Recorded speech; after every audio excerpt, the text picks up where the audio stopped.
This video will show you how to install a MySQL database on the Ubuntu system. Step 1. Install MySQL. First, we run the following command to download and install the updates for each package and dependency on the server. As the Ubuntu apt package repository includes the MySQL package by default, we can install the MySQL server package simply by using this command. The version of MySQL available in the default Ubuntu repository is version 8.0.33. Then we execute the following command to start the MySQL server. Next, we verify that the MySQL server is running by using the following command. If the MySQL server is running, you will see output similar to the following. Step 2. Secure MySQL installation. Before we do the secure installation, we need to change the authentication method for the root user to use a password-based method instead of the auth-socket method. First, log into MySQL as the root user by using the following command. Next, run the following command to switch to the MySQL system database. Then,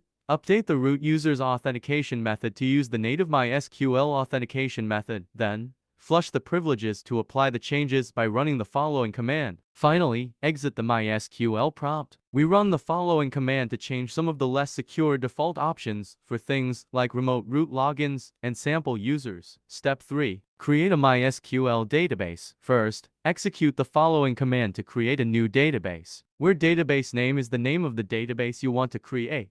Then verify the new database was created successfully by running the following command. You will see all created databases listed, including the new one you just created. You have now installed MySQL on the server and performed basic configuration.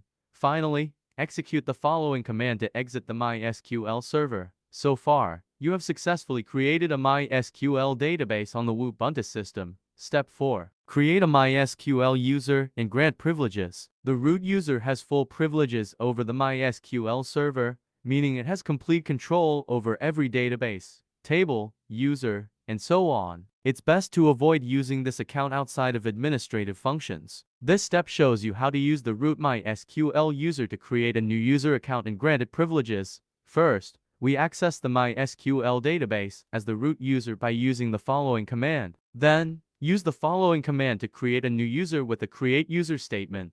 Run this grant statement, replacing username with your own MySQL user's name. To grant some privileges to your user, we can give all privileges. We can also give certain privileges like the create privilege. It's good practice to run the flush privileges command. This will free up any memory that the server cached as a result of the preceding create user and grant statements. Exit the MySQL client. Log in with the newly created user. Step 5. Test MySQL. Test MySQL by running the following command. If you like our video, please give us a like and follow us for more exciting content. Don't forget to leave a comment.